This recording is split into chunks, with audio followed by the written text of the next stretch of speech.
महामहिम महोदया जी के अभिभाषण में बिहार राज्य का कोई जिक्र तक के नहीं है, जबकि बिहार की बैसाखी के सहारे ये सरकार चल रही है महोदय। जब बिहार में महागठबंधन की सरकार 17 महीने चली तो तेजस्वी प्रसाद यादव जी के प्रयास से 5.5 लाख बिहार में युवाओं को नौकरी देने का काम किया गया था महोदय। कि बिहार के हालात को देखते हुए विशेष राज्य का दर्जा देकर आर्थिक पैकेज दिया जाए।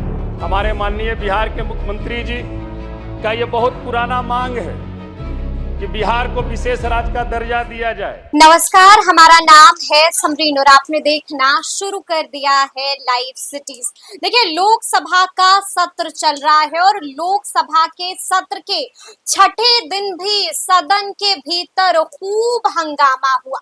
आपको बता दें कि बीते दिन राष्ट्रपति के अभिभाषण पर धन्यवाद प्रस्ताव पर चर्चा के दौरान पहली बार सदन में भाषण देने के लिए खड़े हुए सांसद अभय कुशवाहा। और आपको बता दें कि खड़े होते ही अभय कुशवाहा ने गर्दा माहौल बना दिया। क्या नहीं बोला, आपको बता दें कि अपने भाषण में अभय कुशवाहा ने जिक्र किया, नीतीश कुमार का भी जिक्र किया, तेजस्वी यादव का भी, और एनडीए पर जमकर हमलावर दिखे अभय कुशवाहा। क्या कुछ कह रहे हैं अभय कुशवाहा, क्या कुछ कहा है उन्होंने, सबसे पहले आप उन्हें सुनिए। श्री अभय कुमार सिन्हा जी। अभय कुमार सिन्हा जी। धन्यवाद सभापति महोदय। महामहिम राष्ट्रपति महोदय के धन्यवाद प्रस्ताव की चर्चा में आपने हमें बोलने का समय दिया, इसके लिए आपको धन्यवाद देता हूं महोदय।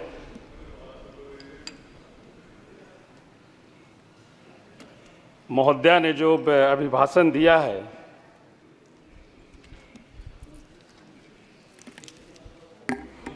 जिसमें केवल कागजों में सरकार का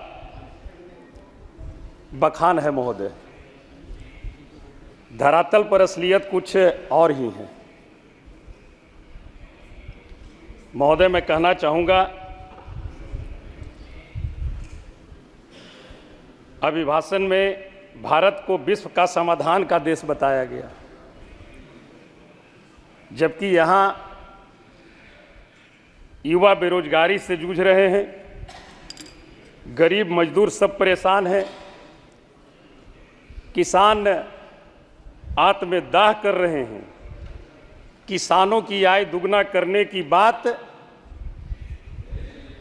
जुमला रही, हर पेपर लीक हो रही है महोदय, हमारे छात्र परेशान हैं। जीएसटी से छोटे छोटे किसान, छोटे छोटे व्यापारी, मध्य व्यापारी परेशान हैं। पहले अपने देश की समस्या, जो विकट समस्या है, ये अगर समाधान हो जाए सरकार के माध्यम से तो मैं समझता हूं कि बहुत ही अच्छा रहेगा महोदय। महामहिम महोदया जी के अभिभाषण में बिहार राज्य का कोई जिक्र तक के नहीं है, जबकि बिहार की बैसाखी के सहारे ये सरकार चल रही है महोदय। कहीं पर भी कोई जिक्र नहीं। बिहार में रोजगार का अभाव है महोदय, जबकि बिहार राज्य में ऐसे संसाधन हैं जो रोजगार का सृजन कर सकते हैं, लेकिन न तो राज्य सरकार उस पर ध्यान दे रही है और न ही केंद्र सरकार ध्यान दे रही है।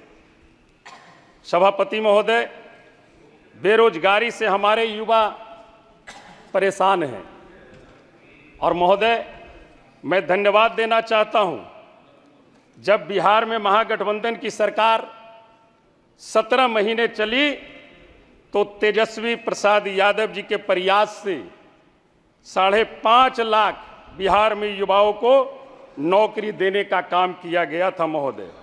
और मैं बताना चाहूँगा, एक दिन में एक साथ 2,23,000 समथिंग कुछ युवाओं को एक दिन में नियुक्ति पत्र बांटने का काम बिहार में हुआ था महोदय, महागठबंधन की जब सरकार थी। माननीय सभापति महोदय, मेरा अनुरोध है कि बिहार के हालात को देखते हुए विशेष राज्य का दर्जा देकर आर्थिक पैकेज दिया जाए। हमारे माननीय बिहार के मुख्यमंत्री जी का ये बहुत पुराना मांग है कि बिहार को विशेष राज्य का दर्जा दिया जाए। बहुतों तरह का अभियान चलाए, हस्ताक्षरिया अभियान, दिल्ली तक के यहाँ मार्च किए। तो मैं तो जरूर कहना चाहूँगा आपके माध्यम से महोदय कि अब देर किस बात की, अब तो आप सरकार में हैं, आपकी सरकार है और आपके बदौलत सरकार है, इसलिए अब तो बिहार को विशेष राज्य का दर्जा मिलने में तनी सा भी देर नहीं लगना चाहिए। बिहार में सिंचाई के पर्याप्त साधन नहीं है महोदय, पीने के पानी के घोर किल्लत है। नल जल योजना जो बिहार सरकार के द्वारा चलाई गई, केंद्र सरकार के द्वारा जो चलाई गई है, वो बिल्कुल ही जीर्ण शीर्ण अवस्था में है।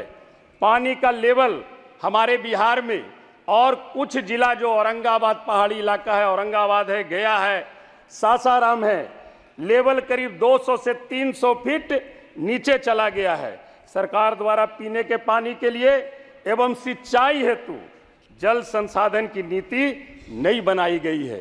कोई नीति बनाती महोदय, जल है तो जीवन है, और जल है तो जीवन है, और सिंचाई अगर होती है, हमारे किसान अगर खुशहाल होंगे तो निश्चित तौर पर हमारा देश खुशहाल होगा महोदय। इसलिए हमारी आपसे आग्रह होगी कि जल संसाधन विभाग एक नीति बना करके सिंचाई के लिए और पेयजल की संकट को दूर करने के लिए एक नीति बना करके राज्य सरकार में निश्चित तौर पर उसको भेजने का काम करे। हमारा एक आग्रह होगा महोदय, बिहार राज्य एक तरफ बाढ़ का प्रकोप झेलता है तो दूसरी तरफ सुखाड़ का प्रकोप झेलता है महोदय। अगर दक्षिणी बिहार में बाढ़ पूरी तरह से त्राही मचाते रहती है, बहुत सारे जान माल का खतरा होता है, बहुत सारी बर्बादियां होती है, तो उसी तरह दूसरी तरह उत्तरी बिहार में एक तरफ सुखाड़ रहता है महोदय। मैं आपके माध्यम से सरकार का ध्यान आकृष्ट कराना चाहूंगा कि जो बाढ़ से त्राहिमाम होती है और प्रति वर्ष कई को हजार करोड़ का नुकसान होता है, इसके लिए राज्य सरकार और केंद्र सरकार को मिल करके एक नीति बना करके बाढ़ का समाधान और सुखाड़ का समाधान निश्चित तौर पर निकालने का काम करना चाहिए महोदय। हमारे के यहाँ कोई स्पीकर नहीं है महोदय, हमारा 8 मिनट टाइम है। हो गया, 7 मिनट हो गया। अध्यक्ष महोदय, हम आग्रह करेंगे, हमारे बिहार में जातीय गणना हुई, महागठबंधन की जब सरकार बनी तो जातीय गणना कराकर और गणना के अनुरूप वहां पर लोगों को आरक्षण देने का काम महागठबंधन की सरकार ने की थी। लेकिन महोदय, वहां पर हाई कोर्ट कर करके, सुप्रीम कोर्ट कर करके उस आरक्षण को समाप्त कर दिया गया है। सरकार पुनः फिर गई है। हम आग्रह करेंगे इस सरकार से कि देश में जातीय जनगणना कराकर जातीय गणना के अनुरूप आरक्षण की व्यवस्था करे। देश और बिहार के युवाओं की स्थिति को सुधारने के लिए राष्ट्रीय युवा आयोग का गठन करें, ये हमारी सुझाव होगी। और हमारी एक आग्रह होगी महोदय, हम पहली बार बोल रहे हैं महोदय, इस सदन में पहली बार जीत करके हम आए हैं, हम आपका संरक्षण चाहेंगे महोदय। खत्म कीजिए अभी 1 मिनट में। 10 वर्ष की बात न करके इमरजेंसी के नाम पर देश को गुमराह कर रहे हैं। हमें 10 वर्ष की जो आपने गारंटी दी थी, बात उसकी करनी चाहिए थी। 2014 में आप क्या बोल करके आए थे? 2 करोड़ लोगों को रोजगार देने की बात कहा था, 15-15 लाख रुपया हर एक के खाते में देने की बात कही थी, किसान का आय आपने दुगना करने की बात कही थी। इन बातों पे चर्चा होनी चाहिए। बिहार और देश की जनता को एनडीए से भरोसा निश्चित तौर पर टूटा है महोदय। यही कारण है कि देश ने मोदी जी की गारंटी को नकारने का काम किया है और 370 सीट और 400 पार की जो बात एनडीए करती थी उसे 240 और 300 के नीचे ला करके खड़ा किया है। आपने हमें बोलने का अवसर प्रदान किया।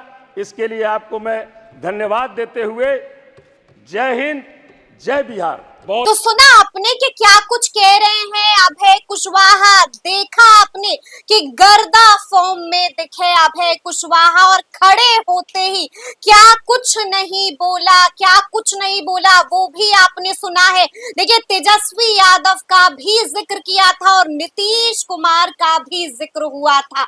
तो ये पूरी वीडियो आपको कैसी लगी है कमेंट करके हमें जरूर बताइएगा। तो ऐसे तमाम अपडेट्स के लिए ऐसे ही हमारे साथ बने रहिएगा और देखते रहिएगा लाइव सिटीज। बहुत शुक्रिया।